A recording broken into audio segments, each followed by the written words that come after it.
PSC ടെസ്റ്റിന് തയ്യാറെടുക്കുന്ന ഏതൊരു യുവാവിനെയും ഏത് പാതിരാത്രിയും വിളിച്ചുണർത്തി മലയാളത്തിലെ ആദ്യത്തെ നോവൽ ഏതാണ് എന്ന് ചോദിച്ചാൽ അപ്പോഴവർ തെറ്റാതെ പറയും കുന്തലത.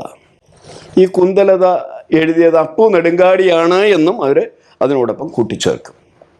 പക്ഷേ അതിനു മുമ്പ് നോവലൊന്നും ഉണ്ടായിട്ടില്ലേ? ഈ കുന്തലത പുറത്തിറങ്ങുന്നത് 1887. അതിനന്ന് ഈ നോവൽ എന്നുള്ള പദത്തിന് പുതിയത് എന്നൊരർത്ഥം കൂടിയുണ്ട്. അതുകൊണ്ട് തന്നെ ആ പുസ്തകം പുറത്തിറങ്ങുമ്പോൾ ആദ്യത്തെ പ്രിന്റിൽ എഴുതിയിരുന്ന ഒരു പുതുമാതിരി കഥ എന്നാണ്. കുന്തലത ഒരു പുതുമാതിരി കഥ എന്നാണ് അത് ആദ്യം അച്ചടിച്ച് പുറത്തിറങ്ങി. അതിനു മുമ്പ് ഏതെങ്കിലും പുസ്തകം ഇറങ്ങിയിട്ടുണ്ടോ മലയാളത്തിൽ? അതിനെക്കുറിച്ചുള്ളൊരു അന്വേഷണമാണ് ഈ എപ്പിസോഡ്.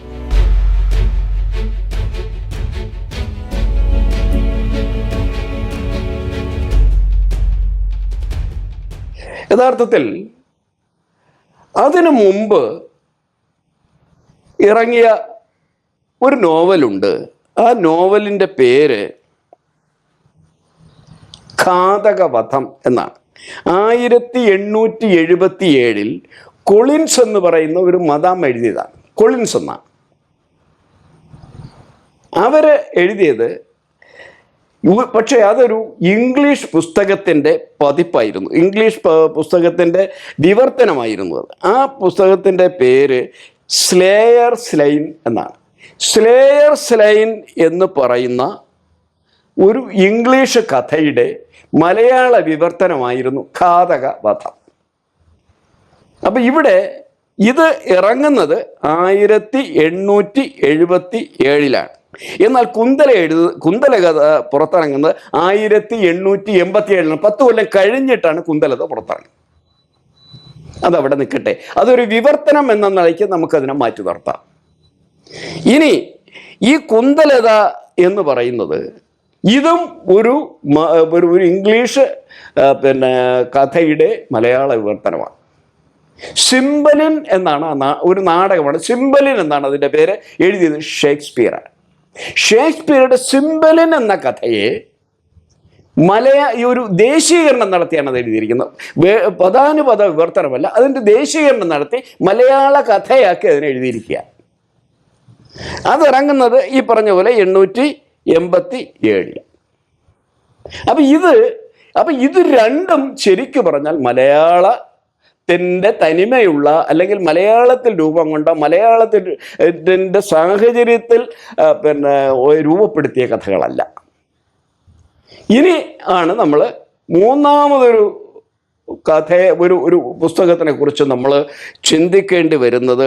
അതിൻ്റെ പേര് പുല്ലേലി കുഞ്ചു എന്നാണ്. ഈ പുല്ലേലി കുഞ്ചു പുറത്തിറങ്ങുന്നത് 1882. 1882. ഈ പുല്ലേലി കുഞ്ചു എഴുതിയത് ആർച്ച് ഡീക്കൻ കോശി എന്ന പാതിരിയാണ്. ഈ ആർച്ച് ഡീക്കൻ കോശി എന്ന പാതിരി ഇത് എഴുതുമ്പോൾ ഇത്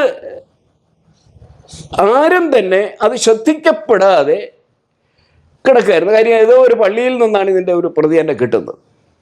പക്ഷേ മലയാളത്തിലെ ആദ്യത്തെ പത്രം നമ്മൾ ഒക്കെ വിചാരിക്കുന്നത് രാജ്യസമാചാരമാണ്. ഹെർമൻ ഗുണ്ടർട്ട് തലശ്ശേരിയിൽ നിന്ന് പുറത്തിറക്കിയ രാജ്യസമാചാരം എന്നാണ് നമ്മളൊക്കെ ധരിക്കുന്നത്. പക്ഷേ അത് വർത്തമാന പത്രമല്ല, അതൊരു പത്രമായിരുന്നു, പക്ഷെ വർത്തമാന പത്രമല്ല. രാജ്യസമാചാരം എന്ന് പറയുന്ന ദൈവരാജ്യത്തിലെ സമാചാരമാണ്. അത് മതപ്രചരണത്തിനായി തലശ്ശേരിയിൽ നിന്ന് ഹെർമൻ ഗുണ്ടർട്ട് ഇറക്കിയത്. രണ്ടാമത് ഇറക്കിയ പശ്ചിമോദയം എന്ന് പറയുന്നൊരു ഇതാണ്. പശ്ചിമോദയം എന്ന് പറയുന്നത് ശാസ്ത്ര സംഭവങ്ങൾ മാത്രമേ അതിനകത്തുള്ളൂ. ഇതൊന്നും വാർത്തകൾ കൈകാര്യം ചെയ്യുന്നതല്ല.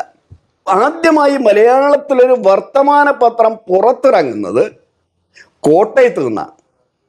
അതിൻ്റെ പേര് ജ്ഞാനനിക്ഷേപം എന്നാണ്. ഈ ജ്ഞാനനിക്ഷേപം ഇറങ്ങുന്നത് 1845-46 കാലഘട്ടത്തിലാണ്. ശരിക്കും പറഞ്ഞാൽ 1848 ലക്കമാണ് ലഭ്യമായിട്ടുള്ളത്.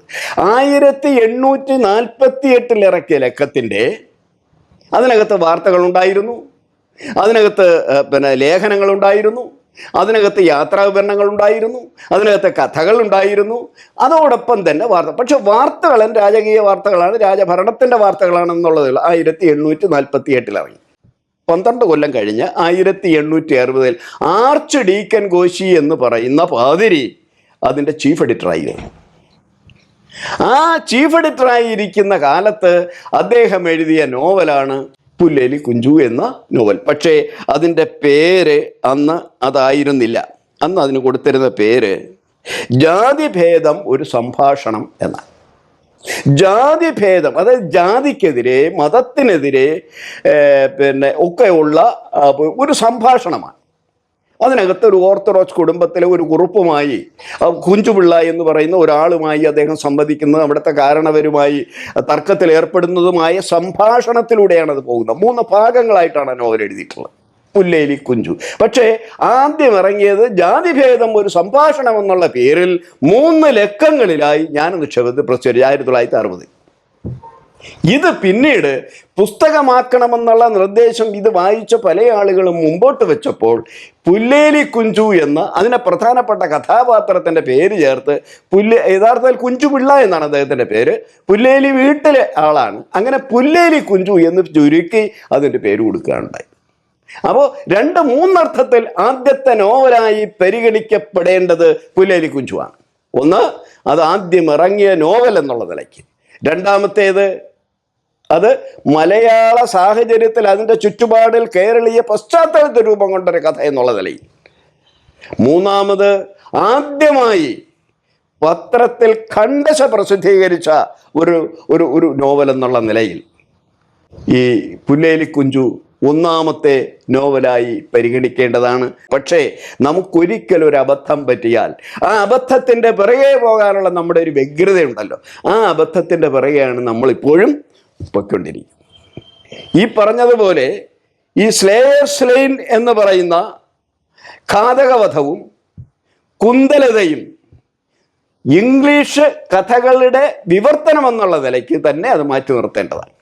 ഇപ്പോൾ മലയാള പശ്ചാത്തലത്തിൽ, കേരളീയ പശ്ചാത്തലത്തിൽ കേരളീയ കഥാപാത്രങ്ങൾ ഒക്കെ ചേർത്ത് എഴുതപ്പെട്ട 1860 ഖണ്ഡശ പ്രസിദ്ധീകരിച്ച 1882 അത് പൂർണ്ണമായി പുസ്തക രൂപത്തിൽ പ്രസിദ്ധീകരിച്ച ഈ പുല്ലേലി കുഞ്ചുവാണ് മലയാളത്തിലെ ആദ്യത്തെ നോവൽ. എന്നാൽ ആദ്യത്തെ ലക്ഷണമൊത്ത നോവൽ, ഈ നോവലിനെ സംബന്ധിച്ച് നോവലിന് കുറേ ലക്ഷണങ്ങൾ പറയുന്നുണ്ട്. അതിന് ക്രമാനുഗതമായി വികസിക്കുന്ന ഒരു കഥയുണ്ടാവണം, അതിന് സംഭാഷണ ഉണ്ടായിരിക്കണം, വ്യക്തിത്വമുള്ള കഥാപാത്രങ്ങൾ ഉണ്ടാകണം, പശ്ചാത്തല വിവരണം. പക്ഷേ ഇതെല്ലാം അതിനകത്ത് ഇതെല്ലാം നിർവഹിച്ചിട്ടുണ്ട് എന്ന് നമുക്ക് പറയാൻ കഴിയില്ല. പക്ഷെ ഒരു നോവൽ എന്നുള്ള നിലയിൽ അതിൻ്റെ പ്രാകൃതാവസ്ഥയിൽ ശരിക്കും ഒരു നോവലെന്ന് നമുക്ക് നോവലിൻ്റെ പ്രാകൃതാവസ്ഥയെ നമ്മൾ കണക്കിലെടുക്കുമ്പോൾ മലയാളത്തിൽ ആദ്യമായി ഇറങ്ങിയ നോവൽ പുല്ലേലി കുഞ്ചുവാണ്.